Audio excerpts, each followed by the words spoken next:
Project Renew, our mental health minute is on building resiliency. I did our first mental health minute. I'm not sure how many of you were with us, but at that first one. But the first mental health minute we did was on hope. And so now today I'm going to be talking about resiliency. And I really think that hope and resiliency really go together. And these are two topics that I am very passionate about. And partly because many times in my life, I have been asked, Cassie, how are you still standing? Cassie, how are you making it through this? And my answer was always, oh, I have faith and I have family. And, but then I started thinking, I'm like, a lot of people have faith and a lot of people have family. And not everybody has resiliency.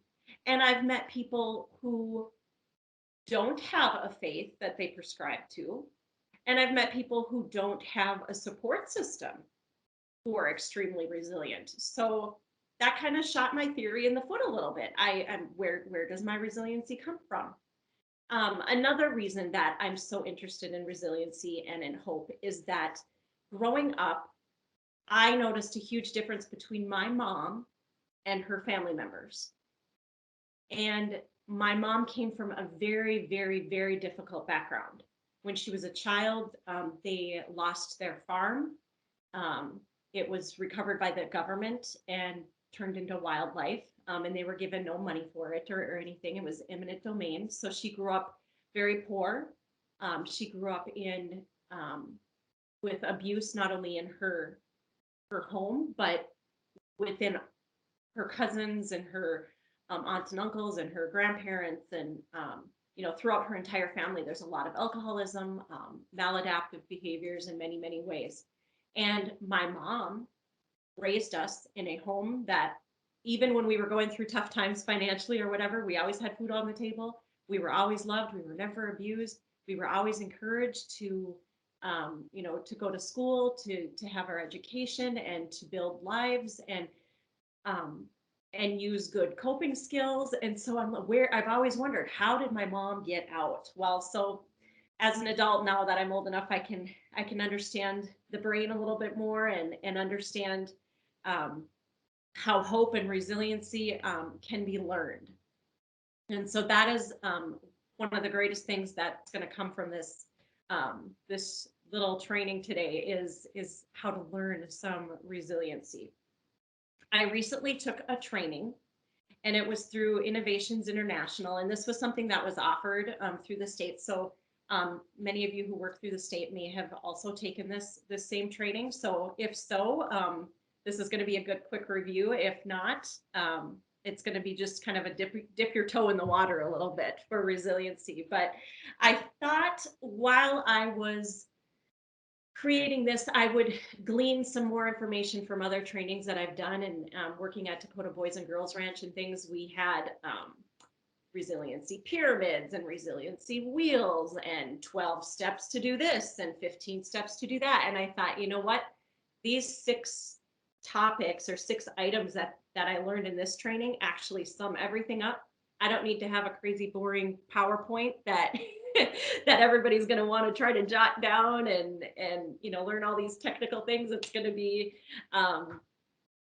be much more simple than that. And so we can have a little bit more just nice conversation instead of a hardcore learning class for noon. This is supposed to be mental health minute and self-care and taking care of yourself, not sitting in a graduate class. So while I'm going through this, like I said, I didn't put together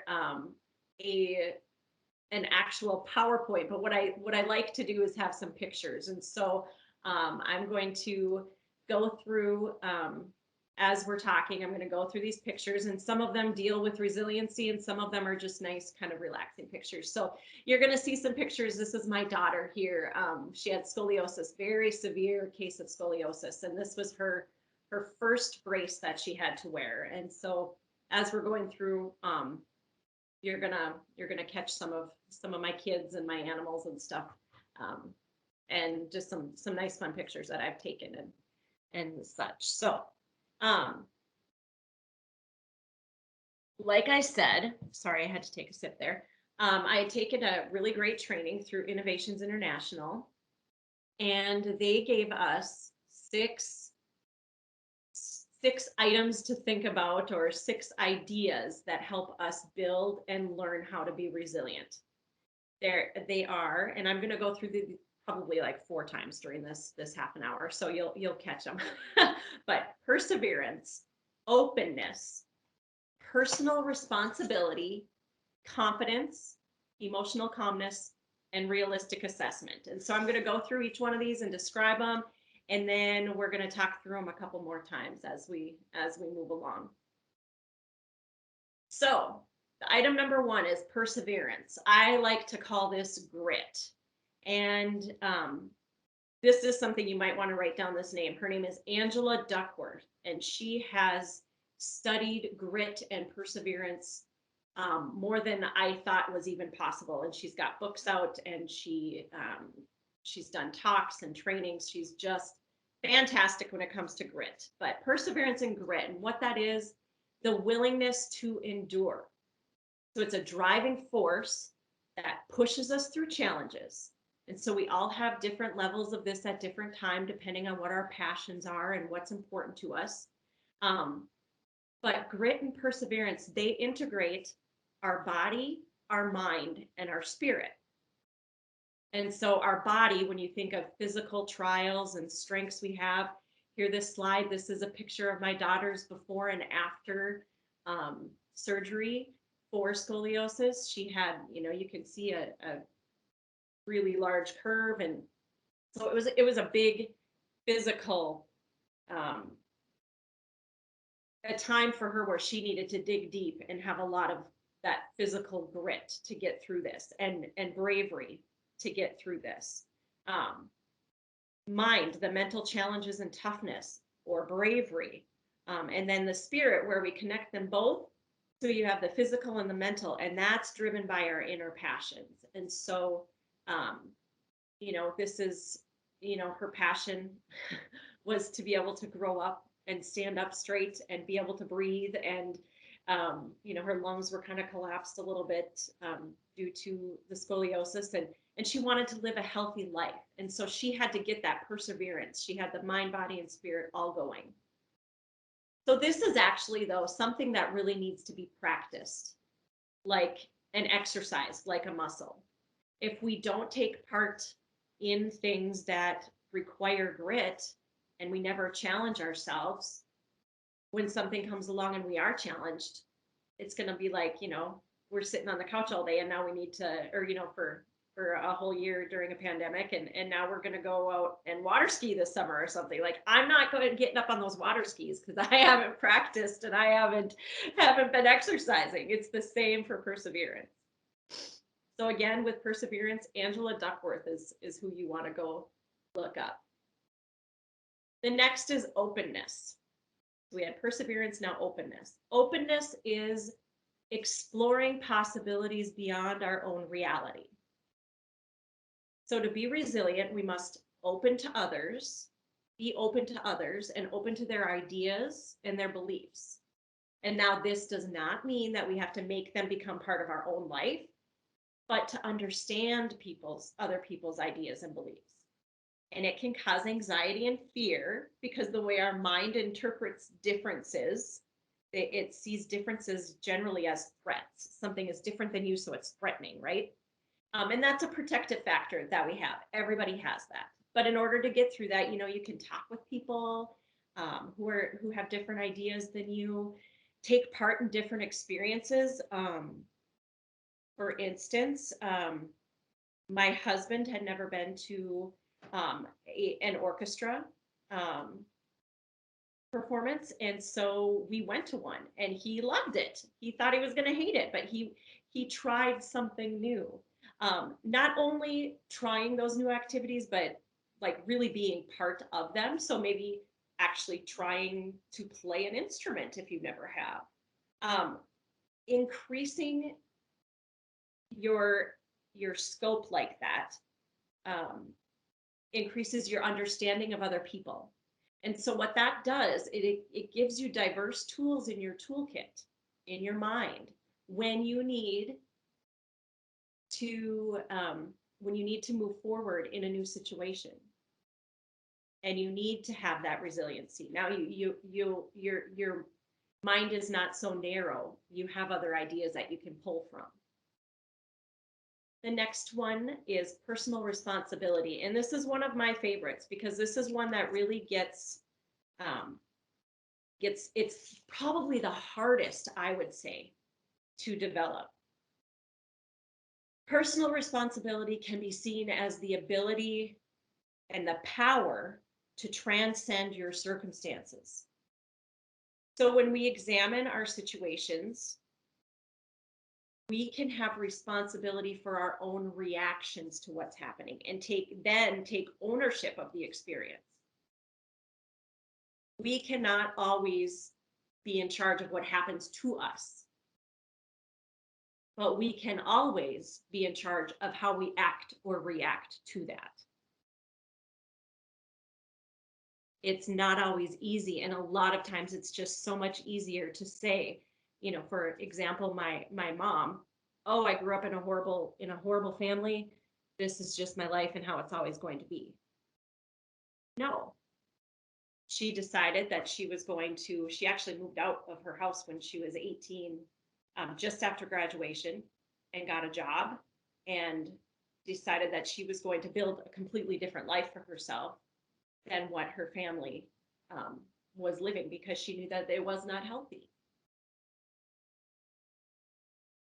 My daughter, she at a very young age took responsibility. It was not her fault she had scoliosis. My goodness, that was something that, it's a medical condition. She didn't do anything to get that, but she knew she could move forward and do the things that she needed to do to move past that. So personal responsibility, it can be so difficult to do, but that's part of where openness comes in. Because if you're open to different ideas, then you're open to having responsibility for how you react. Next, we're going to talk about confidence. And now I got to tell you about this picture here. So this was this summer after she had her surgery, and she was finally able to get into the pool. She couldn't like completely submerge too much, but it was really nice to see her, feeling okay enough to lay in the pool. So I had to put that picture there because she's being resilient in this picture. All right, so number 4 is confidence. All right, so confidence is our certainty about how to achieve our desired outcome. Kind of a different way to think about confidence. A lot of times we think about, you see somebody walk into a room and you can tell they have confidence. Well, I don't think confidence means when you walk into a room, you feel like you're the best person, but when you walk into the room, you feel like you belong there because you know how you want to achieve your desired outcome. Confidence includes flexibility to resolve challenges and to make needed changes when new challenges come up. Building confidence is the same as building self-trust. How much do you trust yourself? She was gaining a lot of confidence in this picture, trusting herself that she was going to be able to get into that pool and that her back was going to be okay to do that. She was also trusting her doctor a lot too, because her doctor told her she could. She wasn't trusting her mom though, let me tell you. All right, so confidence. This is a painting that I did. It's a Polynesian warrior slash mermaid, and she's very confident, so that's why I popped this one in here. But um, again, it's confidence is actually the certainty about how to achieve a desired outcome. Next is emotional calmness. This one can also, I think, be difficult because a lot of times when we're in a difficult situation or a hard time, we don't have time to think about being emotionally calm, right? But emotional calmness is maintaining a calm state of mind during an unexpected or taxing event. So this is done kind of, you can measure it by how long does it take to gain your composure as soon as the event happens, right? Does it take you, are you the person who's, running around with your hair on fire kind of thing? Or are you that calm person who's delegating responsibilities? This is our ability to assess the situation and reframe it into a reality that is possible for us to face. Um, it's also the understanding of the relationship between a feeling and an emotion. So our feeling is like our body's response to an experience. So like a headache, your heart's beating fast, you might be nauseous, those kind of things. And an emotion is your state of mind. So are you angry? Are you afraid? Are you happy? Are you neutral?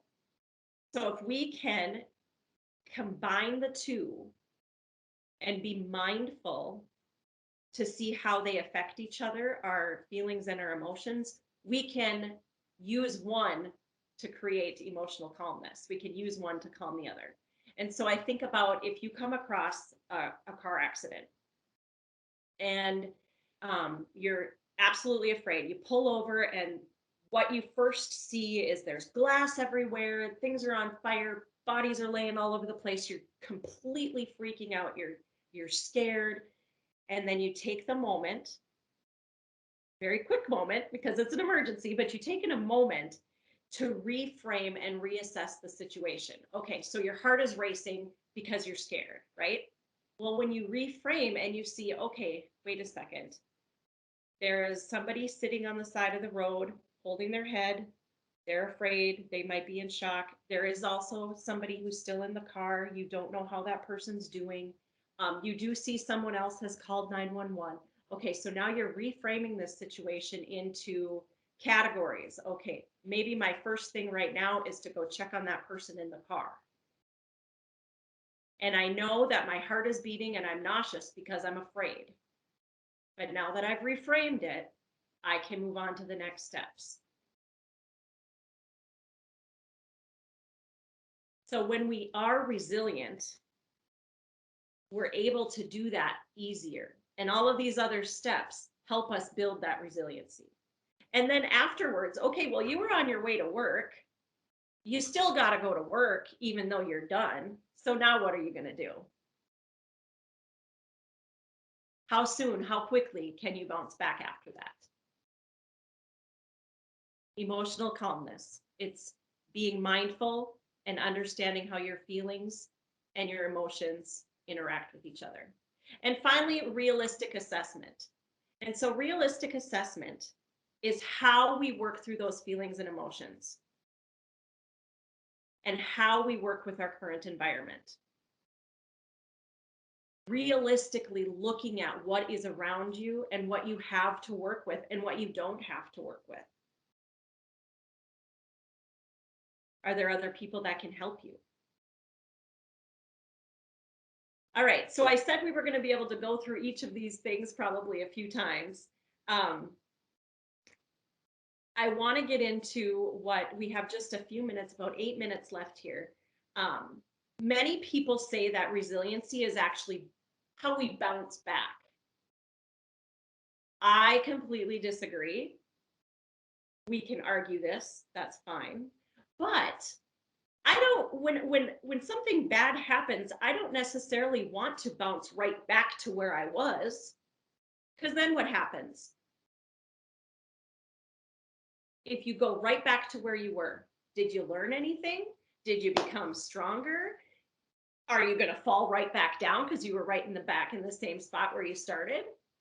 I think of it more as climbing a tree. So you climb a tree and you fall down. I'm not going to bounce back up to the top of the tree, first of all. I'm going to have to climb back up that tree. So, do I have the perseverance to do it? Do I have the willingness and the grit? I might have some cuts and scrapes. I'm going to make it through. I'm going to climb back up that tree. Okay.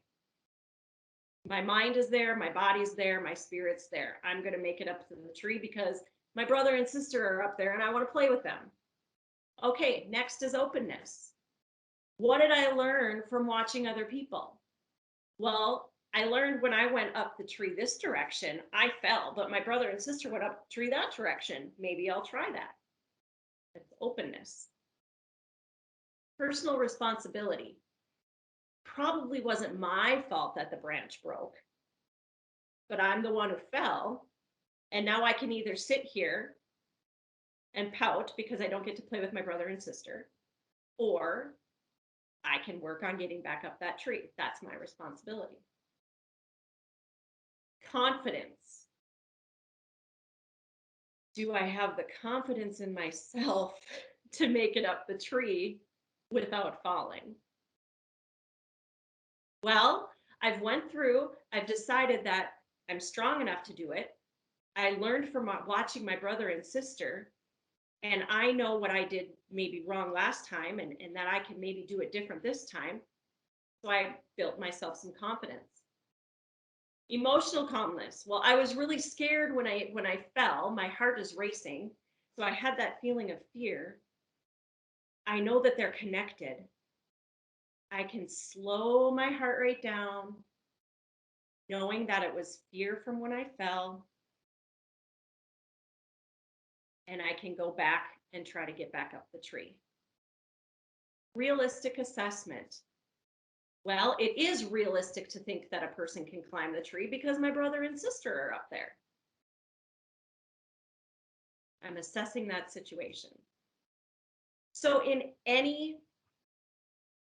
circumstance, we can use these 6 steps or six ideas to build more perseverance, to build more openness, more personal responsibility, confidence, emotional calmness, and realistic assessment.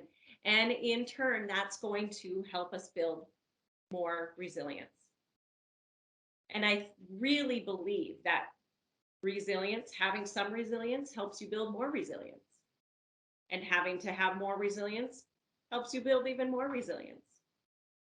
And it's the same as, right now going through this pandemic, when you look at um, younger generations, I don't think any of us here on this call have been through such a uh, global issue that's affected the world quite so much. Um, but when I think back to, people who went through World War II, there may be some people on here who do remember the Vietnam War, Vietnam era. That was very global. That was something that or at least our entire country was struggling with. Many countries were. Um, you've already, or we've already been through some of those major global experiences and built some of that resilience around watching our world struggle. Um, Even on a community level, when I think of, I've been through a few floods in my life, I've been through a few droughts in my life, and I'm sure anybody who's lived in this area or lived in North Dakota long enough has been through plenty of floods and plenty of droughts. I remember when I was little, my um, watching on the news and watching a farmer stick his arm down a crack in his field, and it went all the way up to here because it was so dry. And then, when I was in high school, my boyfriend's high school, he went to Oak Grove, it was completely flooded, and he had to, they had to pick up and use Concordia College to go to school in high school. So um, we've as adults have built some of those resiliencies when it comes to major global or major community events. And so um, if we can go through and learn from those experiences we've had, we can help children or younger adults who haven't been through those things and say, see, there is some hope, there is some resiliency, and this is how we can make it through. If you were wondering about pictures of my dog here, the idea of resiliency. This is my Ragnar. He died about a year ago, and for Christmas we did these pictures and things to remind us of him. So it's how we helped our kids build some resiliency with a loss that was pretty sad. But we're about ready to wrap up. We have about 2 minutes left. I think that's probably a good time to end. I'm going to go through really quick. If anybody wants to write these down: perseverance, openness, personal responsibility, confidence, emotional calmness, and realistic assessment. And I got those from Innovations International. Um, Bill Guillory is the gentleman's name who runs that and who put that big training together. And then the other name that I put out there, her name was Angela Duckworth. And she's got writings about grit. Oh, I love reading her stuff. She's fantastic. So I hope everybody was able to take a little bit from this today and pass it along and help other people build some resiliency and grit. And that's all I've got.